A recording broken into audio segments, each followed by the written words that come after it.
evening, everyone, and thank you to RIPESS International and ASEC for the invitation and the opportunity to visit the Philippines again after 10 years, too long an absence.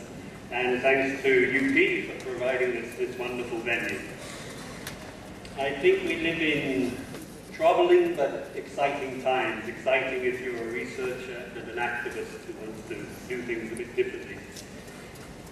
There's clearly a growing consensus that we need to rethink development. When I was at the Rio +20 summit last year, I had the opportunity to spend 2 days in the People's Summit, 2 days in the official summit where the governments met, and 2 days in the academic conference of the International Society for Ecological Economics. And in all venues, with all the different types of agendas and interests that were being presented there, there was at least a consensus that we can't go on as usual. Things need to change. So if we stand back for a minute and think, well, what are the major challenges? What is the 21st century development problem?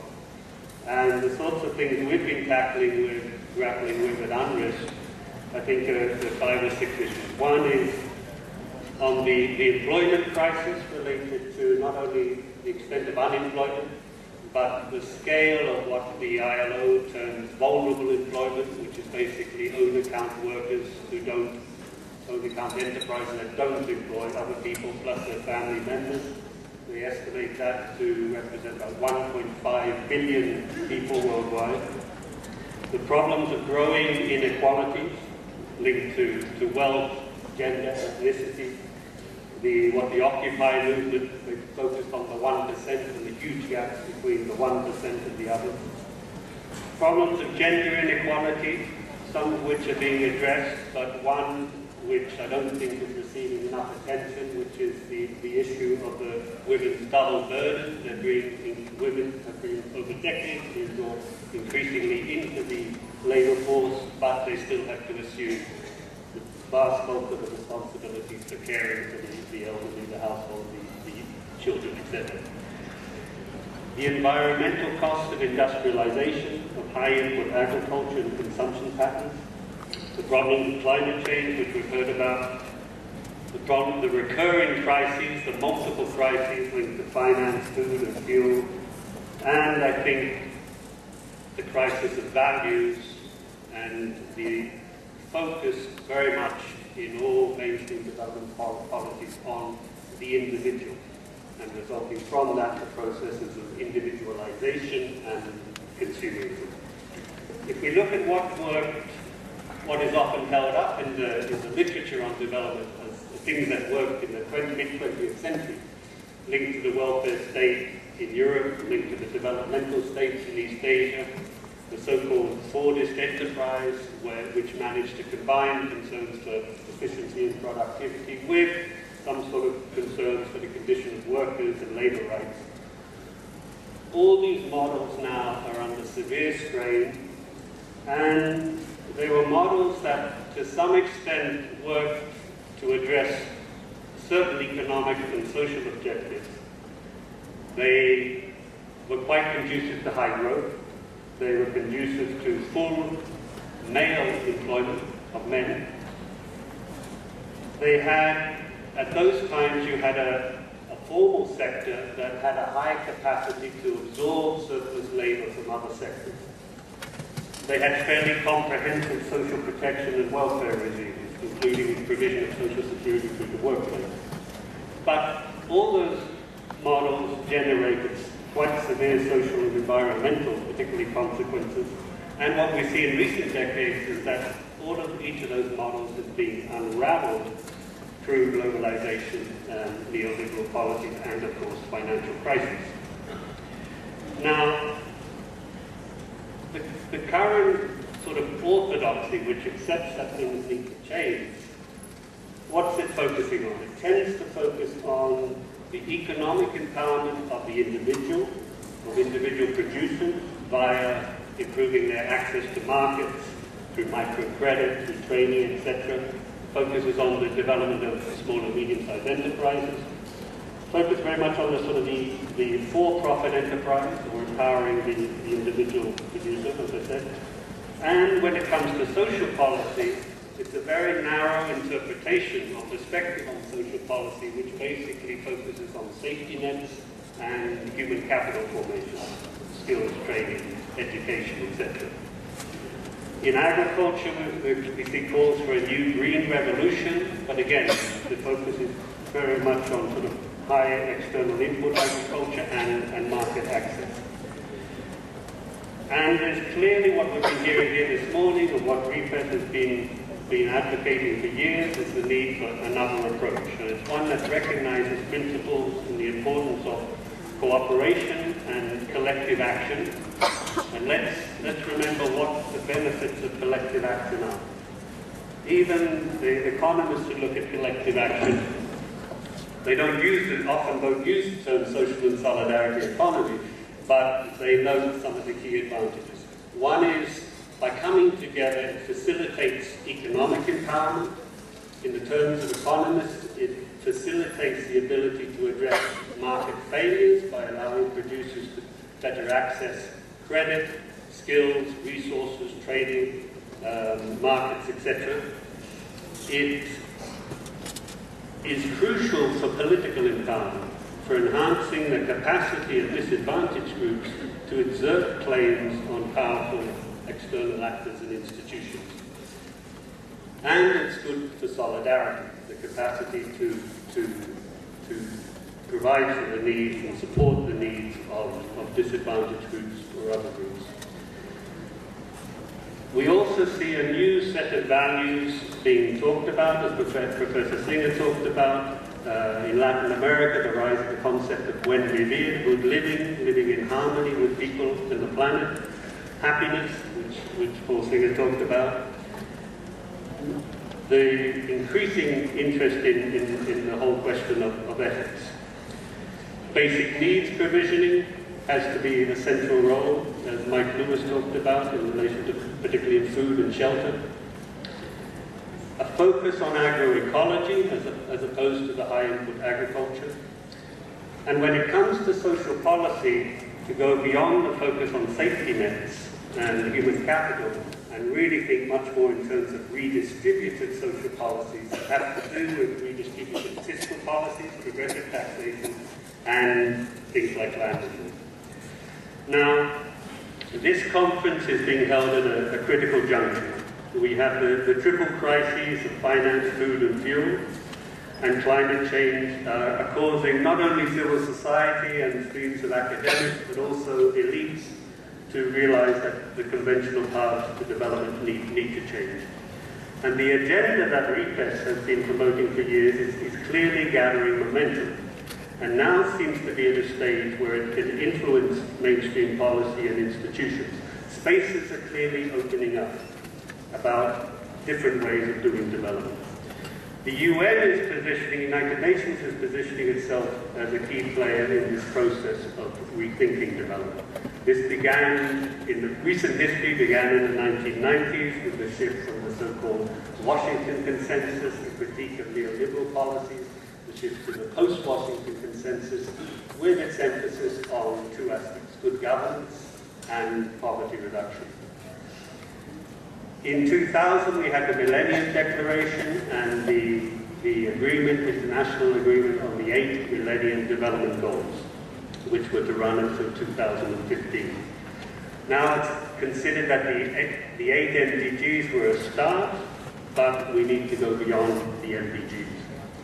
There's still a lot of unfinished business with the MDGs. If you read the Secretary General's most recent report, A Life of Dignity for All, which he presented to the General Assembly, the UN, last month, it presents a very mixed record of what's been achieved by the MDGs.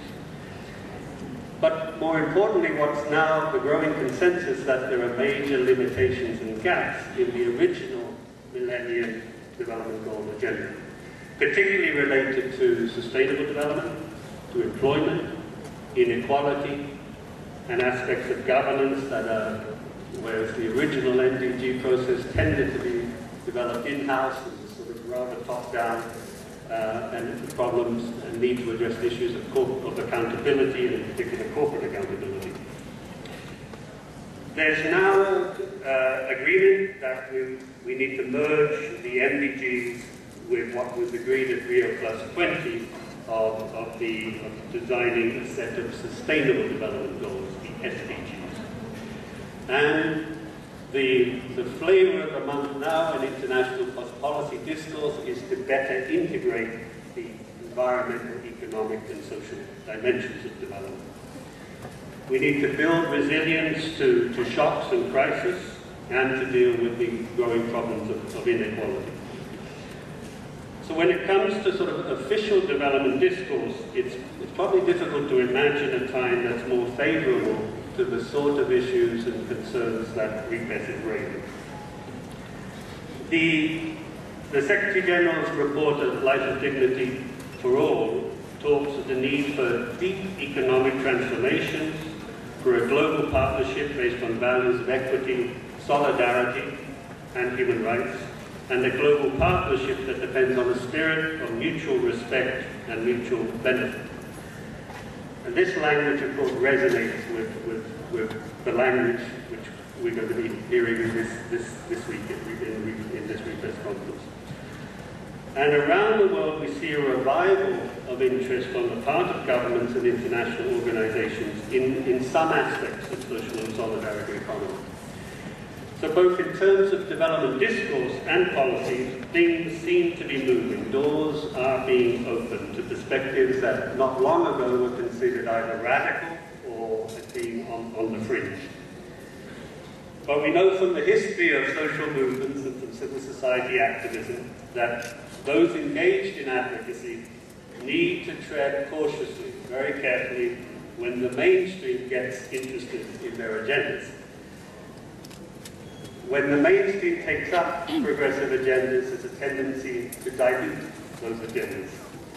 And as I will note in a minute, these are some of the concerns I have with SSE entering the mainstream, even the UN system.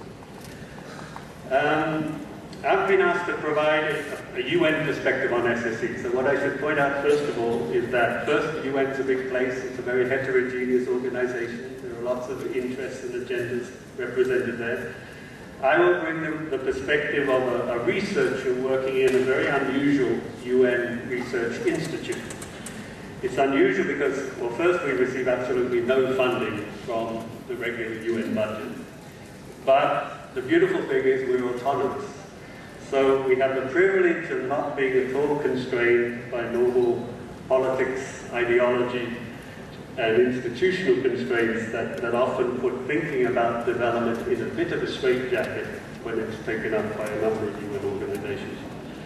And as a researcher who strongly believes in critical thinking, I will be very frank about what I see as the scope for pursuing the SSE agenda within the UN system.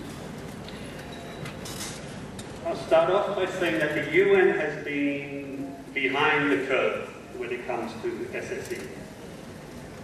What it's tended to do is focus on very specific aspects of SSE, sometimes community development, in particular cooperatives, which the UN has a long history in cooperatives. And as we heard at Rio+20, there were efforts by the Rencontre de Montblanc and others to get SSE into the official outcome document of the summit, and they eventually failed, and all we get in the outcome document is a reference to cooperatives and micro-enterprises. But some momentum was gathered along those lines, which I don't think has been totally lost. The UN, and like many international organizations, increasingly speaking this language of rethinking development. But what tends to happen is it rethinks development within fairly set rules of the game. Often the structural causes of poverty and inequality and disempowerment aren't addressed, and there are major blind spots, or what was sometimes called elephants in the room, issues that don't get addressed, like financialization, like macroeconomic policy, consumerism, and power relations. So the risks, I think, are the following: that in the UN, we see a certain social turn is taking place where, through the critique of neoliberal politics, which is focusing on poverty reduction. The problem is that often it doesn't go beyond the safety net approach and doesn't deal with redistributive policies. There's attention to economic empowerment, but not to political empowerment. And there's a danger that the focus on environment and the SDGs will focus narrowly on aspects to do with eco-efficiency, green growth, and green consumerism. The good news is that spaces are opening up. As I said, the Rio mandate from last year at the summit was to better integrate economic, social, environmental dimensions, and SSE speaks directly to those issues.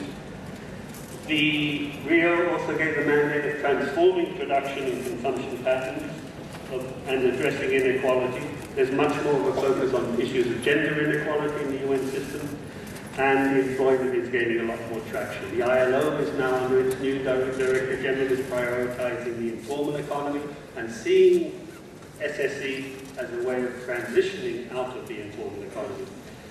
So just to end by saying more concretely a number of things that have been happening. So you can see that SSE is gaining a foothold institutionally in the UN system. The ILO set up the SSE Academy in 2010, and they were the first to really, I think, take up this term SSE and promote it. All their work and the work of FAO and others on cooperatives continues, and some of those branches are linking co-ops with SSE. The UN entity that liaises with civil society is working to make sure that civil society voices and even RIPESS voices have an input into the consultation processes about the post-2015 agenda. The FAO Food Security Committee has spaces there for Via Campesina and representatives of RIPESS. And what we've done at UNRISD is, after Rio, it was clear to me that SSE wasn't getting enough visibility in the UN system. So when I went back to Geneva, we launched a call for papers, received an amazing response from about 500 researchers in 70 countries, and in May organized really the largest UN conference ever on social and solidarity economy, to which a number of people here in which they participated. And what we did was, 2 weeks ago, on the 28th of October, we held the first meeting of the United Nations Interagency Task Force on Social and Solidarity Economy. So we founded the first interagency task force. We had about 14, 15 agencies attended, and a lot of enthusiasm for that initiative. So there we identified 4 roles for the task force. One was to give SSE more visibility and recognition in the international system, to generate and communicate knowledge on SSE, to foster a more enabling institutional and policy environment, and to facilitate coordination of international efforts in the UN system to build partnerships. So this is just our first meeting. We're still at the stage of trying to mobilize more support from different UN agencies for this. We plan to hold another meeting in about a month's time. We're doing an initial mapping of what different agencies are doing. We're trying to clarify the concept and definitions of SSE to make sure we're all on the same page. And in the next meeting, I think we'll try and brainstorm about possible joint projects amongst UN agencies related to SSE. I'll end there because I've gone over time, and I think on Friday there's a dialogue where, again, we'll talk about UN perspectives and the role of the UN, and I'll have a number of other points to make there. Thank you very much.